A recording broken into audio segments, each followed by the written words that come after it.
नमस्ते, प्रणाम। मैं विशाल कुमार और 10 बज गए हैं, लेकिन मौसम आज भी उसी तरह से है और अब एक नए ब्लॉग में आपका स्वागत है। और आज से एक नया ब्लॉगिंग सोचे हैं, क्योंकि डेली दैनिकी को आपके समक्ष एक खुली किताब की तरह रखना ज़्यादा उचित है। आज जाएंगे विक्रमगंज अनुमंडल, जहां पर कोर्ट में एक आदमी का काम है। उससे पहले नासरीगंज थाना में जाएंगे दूसरे आदमी के लिए। वहां पर एक 30 वर्षीय लड़की गुमशुदा है पिछले 10 दिन से, उसी के FIR लेने और त्वरित कार्रवाई की पैरवी करने थाना प्रभारी साहब से। तो वहां जाएंगे। उसके पहले बिजली विभाग के SDO साहब के पास जाएंगे। फिर उसके पहले, क्योंकि धूस पर जाना है ब्लॉक में कुछ आदमी का काम है, तो ब्लॉक जाएंगे। उसके बाद बिजली विभाग के SDO साहब के पास जाएंगे। उसके बाद जाएंगे नासरीगंज थाना और फिर उसके बाद जाएंगे विक्रमगंज अनुमंडल। तो आज की दिनचर्या आपके सामने जाते हुए लोगों से बात करते हुए कोशिश करेंगे कि ब्लॉग के माध्यम से रखें। और ब्लॉग को पसंद करिएगा, बताइएगा कैसा रहा, ताकि आगे से इस चीज़ को आगे बढ़ाया जाएगा। Thank you. निकल गए हैं यात्रा पर हम लोग। पहले ब्लॉक पर, ब्लॉक के बाद में थाना पर, थाना के बाद में अनुमंडल पर और अनुमंडल के बाद में पुनः घर वापसी। लगभग यही हाल है। Thank you. तो आखिरकार हम लोग अब नासरीगंज ब्लॉक के पास पहुंच गए हैं और ये नासरीगंज ब्लॉक और यहाँ है 10:30 बज गए हैं। और देखिएगा नासरीगंज ब्लॉक की स्थिति, अभी कोई नहीं आया है, कोई भी नहीं।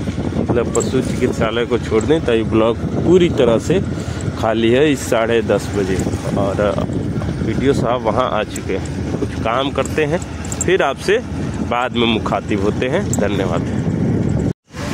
ये है नासरीगंज धूस का पुल, जो काफ़ी जर्जर हालात में है। पानी यहाँ पर लक है, बिजली उत्पादन होता है, लेकिन नया पुल भी बना, वो भी बहुत ख़राब स्थिति में है।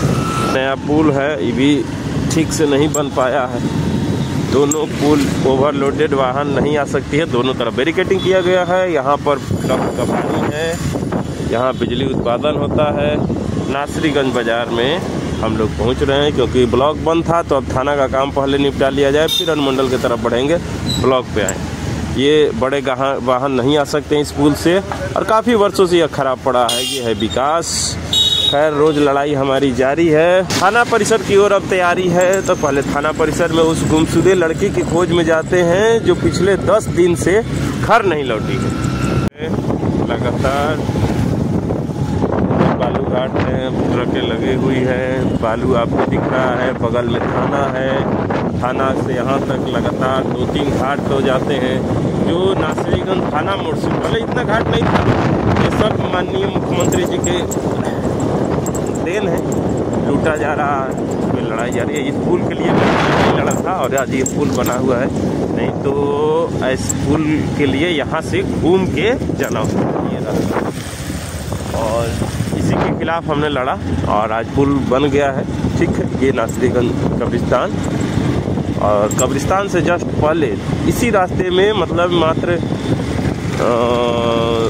20-20 मीटर पर 2-2 बालू घाट है। 20-20 मीटर पर इसी रास्ते में। आगे आपको पीछे छूट गया, उसको दिखाए। अब थाना पर चलते हैं हम लोग। गुमशुदा बच्ची का आवेदन लिख रहे हैं नासरीगंज थाना प्रभारी को। फौजी रखा ना। अच्छा, तूने ना तो हम कहीं कि हमरा के कहला दिखाई। सत्येंद्र सिंह।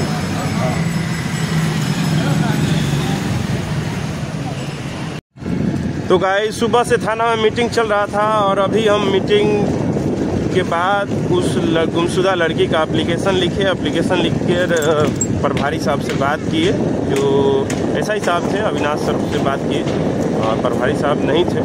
तो उनसे बात करने के बाद अभी हम लोग विक्रमगंज के लिए निकल गए हैं। पुनः 12 बज गया है। सुबह से 10 बजे से पहले से घर से निकले हुए हैं, और अब 12 बज गया। नासरीगंज थाना में ही कई मामले को देख के, पत्र लिख के, देखे, बात करके अब हम निकल रहे हैं। फिर से वही झंझरिया पुल के पास हम आ चुके हैं, और सामने में बालू घाट आपको दिखाई दे रहा है। तो खैर, ये ब्लॉग है, और ब्लॉग में हम अब आज से दैनिकी अपना लिखना शुरू किए हैं, रिकॉर्ड करना शुरू किए हैं। बताइएगा कैसा लगा हमारा दैनिकी। रोज़ यही हमारा शेड्यूल है। रोज़ यही शेड्यूल है, लोगों को भी जाना है, लोगों से बात करना है, अपनी बात को रखना है। और ये है बालू घाट का एक रास्ता यहाँ पर भी, और फिर आगे जाएंगे तो दूसरा रास्ता, मतलब आप देखते रहिए 2 सेकंड के अंदर एक और रास्ता, मतलब कि यही है रास्ते के ऊपर रास्ता। यहाँ एक और बालू घाट का रास्ता, थाना से निकलते वक्त लगातार हमने देखा कि 2 बालू घाट के रास्ता है, और चलते जाना है लगातार चलते जाना है। चलिए और थाना मोड़ हम लोग पहुँच चुके हैं, फिर विक्रमगंज के लिए निकले। सड़कों पर आपको बालू मिल जाएगा, ज़बरदस्त विक्रमगंज जाने का रास्ता है। आप जा रहे हैं अनुमंडल पर, चारों तरफ आपको बालू दिखेगा, और इसी की लड़ाई लड़ते हैं जो सोन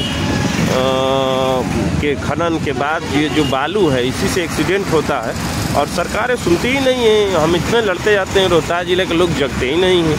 वो भी जगह तो भी एक लड़ाई में जाना है, लेकिन काहे लिए कोई जगह जाए। चारों तरफ ट्रक दिखाई देगा, क्योंकि यहाँ से घाट दूर है, काफ़ी दूर है, नासरीगंज से दूर है ये। आप समझ लीजिए कि घाट इधर नहीं है, घाट का रास्ता उधर है आगे, लेकिन चारों तरफ बालू यहाँ तक पसरा हुआ है, तो आप समझ सकते हैं। यही लड़ना है, और यही हमारी सबसे बड़ी व्यवस्था है कि लोग समझते नहीं हैं, और जिस दिन लोग साथ आ जाएंगे, अब रोहतास जिला को तस्वीर बदल देंगे। लिख के ले लीजिए, जाके और लंबा जाम ट्रकों का।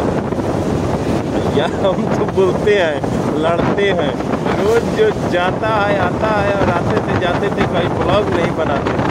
अब देखते हैं इस ब्लॉग को किस तरह से सरकारें लेती है या लोग लेते हैं, लोग शेयर भी करते हैं कि नहीं करते। ये दर्द रोहतास जिले का है, ब्लॉग में दिख रहा है। Thank you. लंबी जाम, ये है सलेमपुर पुल। ये लगभग रोज का यही कंडीशन है, बालू के ट्रकों के कारण एक्सीडेंट होना, जाम लगना, और जिले के बालू के पैसा पटना जाना, पटना के नेताओं कहाँ असर होता है। एमपी विधायक डर से इतने बालू माफिया ताकतवर होते हैं कि उनके खिलाफ कोई बोलता तक नहीं है। यही है कुल मिला के, लंबी जाम कतार, और चलते चले जाएंगे अभी हम लोग विक्रमगंज मंडल।